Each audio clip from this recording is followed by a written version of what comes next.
People actually change and others don't. We've all seen it. Two people with the same goal, the same starting point, even the same plan, and a year later, one of them is completely different and the other is exactly where they were. It's not about who wanted it more.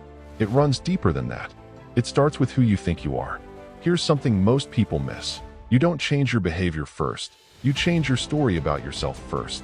If you've spent years thinking, "I'm just a procrastinator," your brain will keep handing you evidence that proves it right.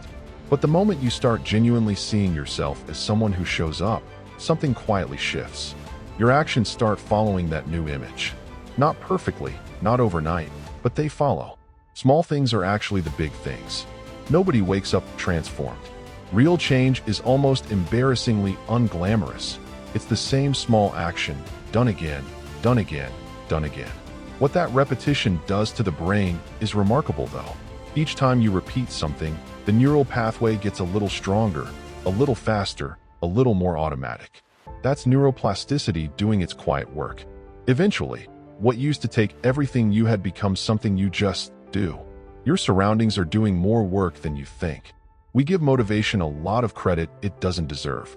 Motivation shows up when it feels like it and disappears the moment things get hard. Your environment, on the other hand, is working on you constantly, whether you notice it or not. The people around you, the spaces you're in, the defaults in your daily life. Set those up in your favor and change feels almost natural. Leave them against you and even the most fired up motivation will eventually run dry. Resistance isn't a sign you're failing. When change starts to feel uncomfortable, and it will, most people read that as a signal to stop. It's actually a signal that something real is happening. Your brain is wired to protect familiar patterns, because familiar feels safe, even when it's keeping you stuck. The friction you feel when you're trying to grow isn't failure. It's your brain recalibrating. The people who change are usually just the ones who learn not to flinch at that feeling. You can't change what you haven't actually seen. Everything starts with awareness. Before any shift in behavior, any new habit, any identity change, there's a moment of honest noticing. Seeing the pattern clearly, without excuse or drama, just clearly. That's where it all begins.